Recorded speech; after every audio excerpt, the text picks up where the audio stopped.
सलाम, नमस्ते, सत श्री अकाल। मैं हूं रजा और आप देख रहे हैं रजाग्राफी की मिडिल ईस्ट स्पेशल रिपोर्ट। दोस्तों, बहुत खास रिपोर्ट है। मेरी यही कोशिश है कि एक वीडियो के अंदर जितनी ज्यादा खबर आपको दे सकूं मिडिल ईस्ट की दे दूं। तो सुनिए ध्यान से और शेयर कीजिएगा। हजरात मोहतरम, बताना चाहूंगा कि लेबनान और ईरान के बीच टकराव पैदा हो गया है। लेबनान की जो अब सरकार है, जो राष्ट्रपति हैं, जो वहां की अब सरकारें हैं, जितनी भी हैं, चाहे पक्ष है चाहे विपक्ष है, जितनी भी वहां पर पॉलिटिकल पार्टी है, ईरान से दूर हैं। क्यों? क्योंकि अमेरिका का पसंदीदा आदमी इस वक्त लेबनान का राष्ट्रपति है। हालांकि वो आदमी अमेरिका से भी नाखुश है, क्योंकि अमेरिका और इजराइल दनादन हमला कर रहे हैं लेबनान पर, और ये कुछ नहीं कर पा रहा है, यानी लेबनान कुछ नहीं कर पा रहा है। अब दोस्तों, हुआ ये कि ईरान की तरफ से ऑफिशियल स्टेटमेंट जारी किया गया। ईरान के सुप्रीम लीडर के एडवाइजर ने कह दिया कि लेबनान के लिए खाना और पानी से ज्यादा जरूरी हिजबुल्लाह है। मतलब लेबनान अगर चाहिए, लेबनान को अगर जिंदा रहना है, अपनी जमीन बचा कर रखनी है, तो हिजबुल्लाह उनको अपने पास रखना होगा। इस पर मामला तिलमिला गया। इस पर ये देखिए, लेबनान के जो विदेश मंत्री हैं भड़क गए। उन्होंने भाई ट्वीट कर दिया बहुत खतरनाक तरीके से कि मैं क्लियर कर देना चाहता हूं ईरान को और ईरान के माननीय विदेश मंत्री को कि हमारे लिए हिजबुल्लाह नहीं, हमारे लिए आज़ादी खाने पीने से ज़्यादा ज़रूरी है। हमारे लिए हमारी अखंडता, हमारे मुल्क की अखंडता ज़्यादा ज़रूरी है।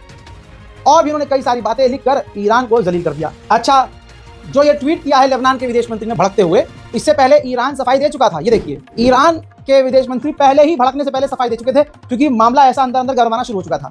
लेबनान के ऊपर सफाई देते हुए ईरान के विदेश मंत्री पहले कह चुके थे कि भाई हमें तीसरे देश से कोई मतलब नहीं है, हम किसी तीसरे देश में इंटरफेयर नहीं कर रहे हैं, ना हमें करना है, ना हमारी ये पॉलिसी है। लेबनान के साथ हम अपने बेहतरीन रिश्ते चाहते हैं। लेबनान की डेलीगेशन अगर आना चाहती है तो तेहरान आ सकती है, और अगर वो हमें लेबनान बुलाएंगे तो हम लेबनान भी आ सकते हैं। वहीं तेहरान के आसमान में रूसी MiG-29 फाइटर जेट उड़ते हुए नजर आ रहे हैं। ऐसा माना जा रहा है कि रशिया ने पुराने MiG-29 फाइटर जेट ईरान को दिए हैं, जिसका इस्तेमाल ईरान कर रहा है। उधर ईरान के विदेश मंत्री ने कंफर्म किया है कि हम तो बात करना चाहते हैं, नेगोशिएशन करना चाहते हैं, न्यूक्लियर पर बात करना चाहते हैं, लेकिन अमेरिका इंटरेस्टेड नहीं है और अमेरिका ठीक से बात नहीं कर रहा। हजरात, भारत और ईरान को बहुत बढ़िया अचीवमेंट मिली है। पहले नंबर पर पूरी दुनिया में जो सबसे ज्यादा सिटी जिस देश की गंदी है वो तेहरान है, और यानी ईरान की राजधानी तेहरान है पहले नंबर पर। और तीसरे नंबर पर भारत की दिल्ली, दूसरे नंबर पर बगदाद इराक है, यानी इराक की राजधानी सबसे गंदी है दूसरे नंबर पर। और सबसे गंदा अगर कोई शहर है पूरी दुनिया में पॉल्यूटेड, तो वो ईरान की राजधानी तेहरान है।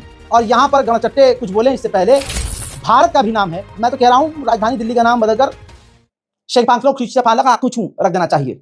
साला ना कोई लिख पाए, ना कोई पढ़ पाए, ना कोई किसी को बोल पाए। अब कोई गए साला कातू में पॉल्यूशन है, तो भाई ये कहाँ है? नाम बदलने से नाम बदलने वाली सरकार तो योगी तो एक्सपर्ट है हमारे। 1 मिनट में दिल्ली का नाम बदल दें और उसके बाद कोई अखबार वाला लिखेगा, मीडिया कहेगी दिल्ली में पॉल्यूशन। कहाँ है पॉल्यूशन? अब दिल्ली नहीं है, दिल्ली कहाँ है? नहीं।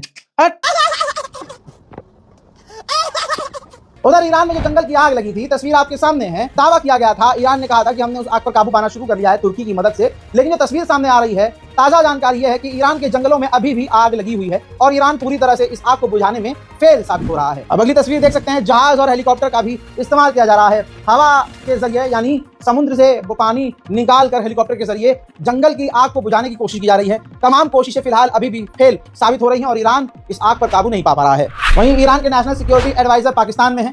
National Security Adviser of Iran ने आसिम मुनीर से, पाकिस्तान के आर्मी चीफ से मुलाकात की है। फिर से कह रहा हूं, ईरान और पाकिस्तान के बीच मिलिट्री डील हो सकती है। अगर ऐसा होता है तो ईरान के बल्ले बल्ले होंगे। फ्रांस और ईरान के रिश्ते काफी खास नहीं है, लेकिन ईरान लगता है सही करने में लगा है। तस्वीर देखिए, ईरान के विदेश मंत्री सीधा पहुंच गए हैं फ्रांस की राजधानी पेरिस। कहा जा रहा है कि वहां की सरकार के अधिकारियों से, यहां तक कि इमैनुअल मैक्रोन से भी ईरानी विदेश मंत्री की मुलाकात हो सकती है। ईरान कोई रिस्क लेना नहीं चाहता और इजराइल के आगे वो कमजोर पड़ना नहीं चाहता।